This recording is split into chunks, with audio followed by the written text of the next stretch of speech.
Hello everyone, Burb here. If you didn't know, I joined a creator/community event known as Trainer Training. This event was more for learning and fun. It does have bragging rights at the end, but no monetary prize, and it's just been a lot of fun. Yesterday was day one. Uh, the races all happened. That stream is available. If you'd rather watch the whole stream, this will contain spoilers for what happens in those races, so that's available if you would rather just watch the whole event. The races start about 1 hour into the stream itself. My team, Team Pick, was fighting the 8 other content creator teams. Pick was our coach. I had Uzuki Tomoya on my team doing the longs. I was doing the mediums. Malachi Lazalai was doing the sprints, and PGT was doing our miles. And that was basically seeded based on the strength of account. I'm pretty sure the teams were fairly randomly chosen as well. But all this is Mario Kart scoring, meaning that if you podium, you get bonus points, but otherwise your position basically gives you 1 point per position. So the goal is to podium to get those bonus points and to consistently get in the front half of the pack. I would say that's the easiest way to win, is to be consistent and occasionally high roll into first place, right? So we each did 3 tracks. We had 1 Uma.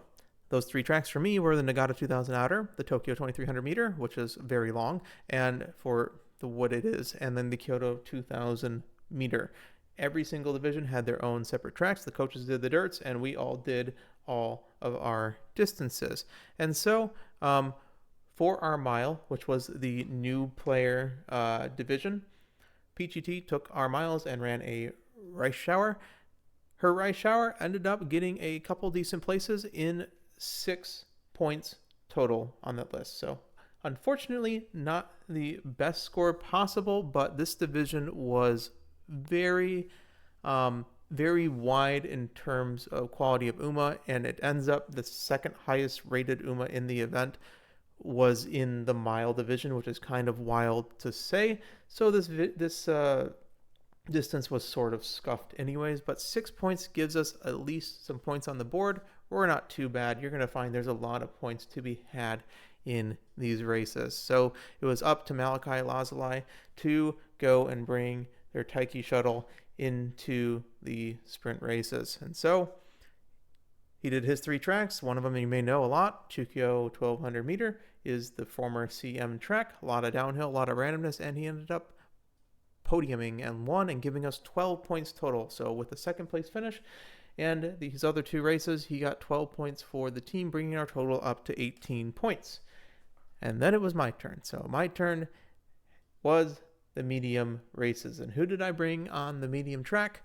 Well, Christmas Oguri was banned, but who wasn't banned was John Umamusume herself, the Triumphant Pulse regular Oguri cap. I built an Oguri cap. So a lot of fun. My sort of training thing was I was learning how to high roll, and to high roll using cards that are not necessarily well known. One of those being the Shishami Ayan Shinzawa card. Again, can't pronounce it. Very difficult card to run. I ended up using 73 runs over the course of about 4 days, during most of those, of course. I ended up only getting a couple with medium S. That was the biggest problem. But I did learn really how to run these high roll decks, and that's how you run them. The thing about all these tracks and why they're so difficult to run a single Uma on is that not every acceleration works on every single track. So I have to take dober alt for 2 of them, but I can't just take red shift because it only works on 1 of the 3 tracks. I could, but the thing is that I'm sacrificing other skill points I can do out in other places. And the thing is with Oguri Cap, with her ultimate, is that late race always happens, and 200 meters always happens, and in the positions where we're going to win, we should be in 5th place. So this Oguri Cap is very, very good, and don't let the S plus rank fool you, because the reason why she's S plus is because most of my points are in the green skills, plus most of it is in skill points. This is a 2850 skill point Oguri Cap with nothing ventured. The only thing that could have gone better is a fast learner cap, which didn't happen, but again, that would require like 200 runs instead of 70. So we're off to the first race. And the first race is the Niigata 2000 meter, by far the weirdest track that I had to run. It is a redshift map of all things, I'm pretty sure. It might be a redshift map, or the next one was. I don't remember. I did put it in the previous version. I think it may have been the Gold City map. So this is the Gold City Festival map. Obviously, you can't run really Gold City and be competitive on the other 2 maps, but I mean, you can, but her affinity's hard. But this is basically the Chukyo 1200 meter with 800 meters slapped onto it. So very RNG. The only problem we have is that our dober alt doesn't work. So we're really reliant on Nimble Navigator or a good on your left proc. And so I'll be showing these races just before the spurt till the end of the race for time reasons. I won't be editorializing them really. And then when they're done, I'll come back and break down what you just saw and what my initial feelings were when it happened itself.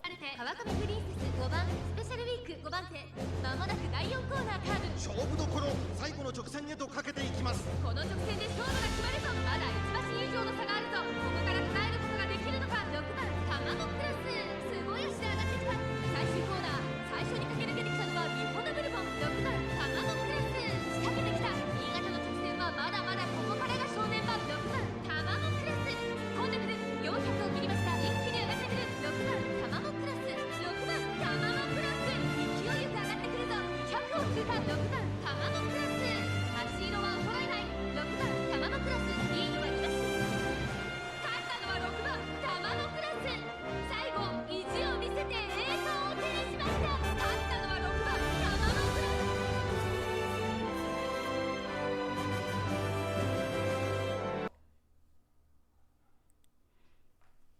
So yeah, Pro Curve speed carryover was perfect. On your left was near perfect. The stream did say that it was pixel perfect. It was pretty close to that, and those two combined should have just won me the race. But this was the one that it was like, this is the textbook late surger speed carryover into perfect proc gold excel into you are teleporting into first place.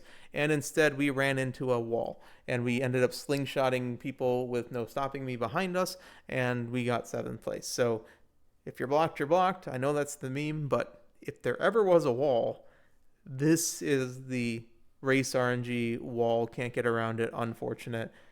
Because when you're blocked, it doesn't just kill your speed, it's your acceleration just completely runs out and you can't recover from that, because I basically got locked into the speed of the slowest runner and that was it. Like, I then have to accelerate without any acceleration skills at that point. 7th place position, a little bit tough, but we do have 2 more races, one of them being the Kyoto 2,000 meter track. If this looks familiar, it's pretty close to the Nakayama 2,000 meter, except the spurt, the late race, is a little bit longer, but it's still a Christmas Oguri map. This is regular Oguri, but yes, this will still be the Christmas Oguri map if this ever comes up. Otherwise, there's a large uphill in the mid-race. That's the only other major difference, and there's no downhill. So this is quite a long one. The other thing to note is that, I think I brought this down, this is the downhill map where if you get locked in the downhill mode, it counts as speed carryover as well. So there's a lot of RNG on this map. The Kyoto 2,000 meter, all of our excels work on this track. It's a very good track for us to run. Let's see what happens.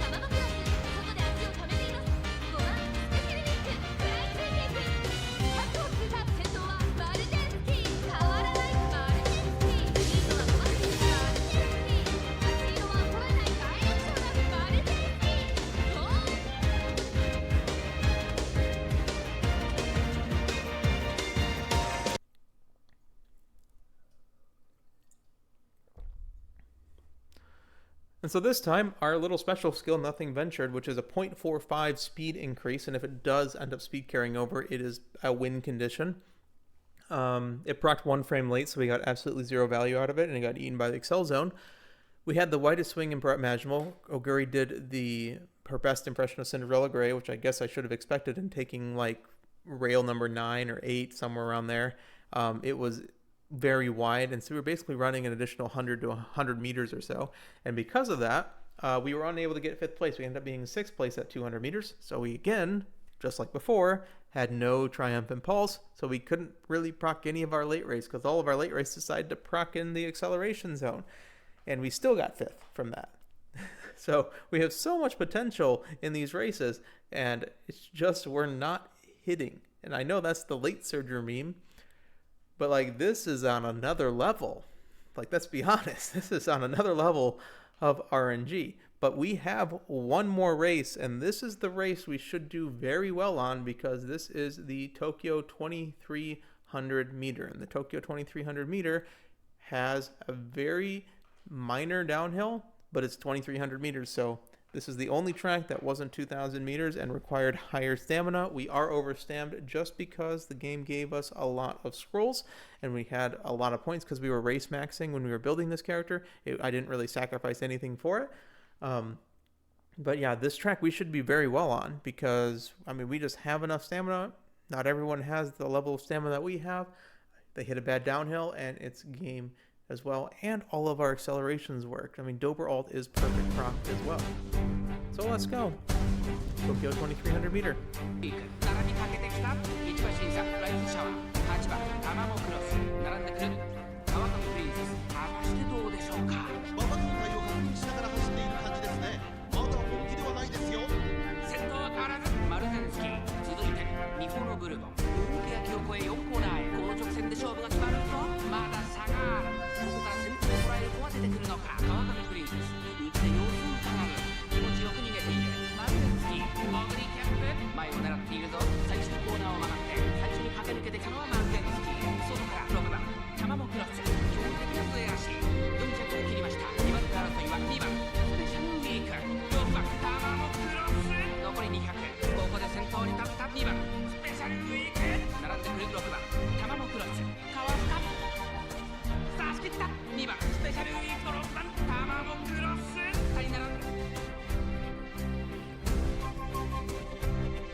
Yeah, so I got hit with the trifecta. Race number 1, we got blocked. Race number 2, we took the wide swing. Race number 3, we failed every wit check. So we missed Fast and Furious in the mid-race. We missed Pro Curve in the mid-race, or the late race. It could be proc on either. And we missed dober alt. If you didn't notice, we were in 5th place. We would have procced immediately, but we missed the wit check, meaning we had to wait until we got past, which was about 5 seconds late, which is too late to win. And everyone hit Radiant Star perfect time. So even if we hit one of those 3, we're in contention, perhaps not to win, but to at least podium, because, you know, Oguri has ridiculous late race. And you can see even the Nothing Ventured stole a position at the very end. It was the only gold skill in our kit that actually hit. So we had to wait for our Excel because our Excel failed its wit check. We missed all of our gold mid-race, and we got 6th place at 200 meters again. So there's 0 triumphant pulses. I'm literally playing Jonathan Umamusume, who has no ultimate, for another 5th place finish. And so we end the day. Oh, sorry, got some math here. The skill proc rate for missing these 2 gold skills and missing dober alt. I mean, you can say I'm cherry picking these 3, but like, let's be honest, if I proc one of these, I'm probably in the podium zone at least. Like, maybe not as if everyone hits like that, but it would feel a lot better if I, had it. 8.83% chance of failing for each of them is a 1 in 1736. So we have the worst 1 out of 1736 runs if we were to run this over and over again, which is crazy to think about. We come and end with 10 points, which is not great, let's be honest. 10 points is fine, but man, for high rolling Enuma like this and how good this Oguri actually is in tests and in King Comps like this, it's just like we hit twice and we got 6 points between those 2 races to show for it, where they very easily could be 18 points. And that's what the frustrating thing is. I ended up with in a situation where we are in last place. It ended up being 28. They added 2 later, and behind by like 10 to 40 points depending on how many people that you were going before. So I did not really contribute to making back some ground. And yeah, it's a little frustrating because, I am the Umamusume YouTuber in my group. The other people, they're all fine to play the game. They're all good enough to play this game. But I'm the Umamusume creator. I feel like I have a little more responsibility in bringing those points in to make everyone's lives a little bit easier. But unfortunately, it's not up to me in this first day. And if you want another little fun tidbit, I got rushed in all 3 races, which is hilarious to think about with 1,019 wit. That is about a 10% chance of being rushed, and that's what, a 1 in 1,000 at that point, which is crazy that I got a 1 in 1,700 and a 1 in 1,000 in the same tournament. So my luck is not great today. In the long division, unfortunately, the long division, just because of the nature of the maps, the long races, there was one map that was a long race that was not a spurt map, and so it just made sense for almost everybody to run front runners. So there were 8 front runners and 1 end closer, and when that happens, it's just who gets the first. He ended up getting 9 points, which is still fine. Like, considering the level of front runners there were, it was just RNG who got first place. Ended up getting a bunch of 4th place finishes, which helped with that point total as well. And then our coach ended the game, the set with a 12 point on dirt, where the competition was fierce, where almost everybody was UG. I believe they had a UG4 with a bunch of extra skills that just high rolled. And yeah, the field is not looking great. We are dead last, and that may be bad, but there's some things we'll talk about in a bit. Unfortunately, a lot of us are running gamblers and backliners and stuff that requires pick composition, and it's not hitting. And unfortunately, we're just on the bad side of RNG. And that happens sometimes, but points are doubled in week 2. And that's what I'm here to say, is that this is basically has been the tiebreaker. We have some ground to make up. We know we have a position or 2 that we're behind, but if we podium in week 2, in which we are allowed to remake Umas, I may remake my Uma, I may go with the Suguri, depends on whether or not I can high roll an Uma better than that one. We have a whole nother week to go and build stuff. If week 2, we end up hitting and everyone else doesn't, we are very easily in top 3, if not the win. There's 72 points available in every single one of these 5 divisions. That's over 350 points. And of course, the top number is less than 100 right now. So again, I mean, there could be a wide swing of, if I just go and I win 2 matches and I podium a 3rd time, that has a chance of happening, and my teammates all do that too. We are by far in the lead. If we are able to get consistent 4th and 5th place finishes and everyone else is just very, very inconsistent, we also could sneak into top 3 or the victory. So the finals will be Wednesday, April 15th, 9 p.m. EST. I will try to stream it, and I have a thing in the Discord that I'll probably post that has your time zone in it. It'll be fun, same people. We'll just be watching the stream back. It was a lot of good fun. That's really what this is that this is a learning event and a fun event. And so far, done a lot of learning, done a lot of fun. So I can't complain. And hopefully, this is the inaugural training event. They're going to learn a lot about this. And then as time goes on, it'll just be a very good event that comes back every once in a while. And there's been a lot of coordination. I do thank the team, the organization team, for, you're roping in 36 content creators all on different schedules. And yeah, it's been a lot of fun so far. So stay tuned for week 2, which is the finals, as I like to call it, because the points are doubled. So that's going to be like, if you think about it, it's going to be like 3/4 of the effective value of what's going to happen. So we shall see what happens in Trainer Training week 2. Got some other content coming out, trying to get that front runner guide. It's taken me quite a while, but take care, everyone. Burb out.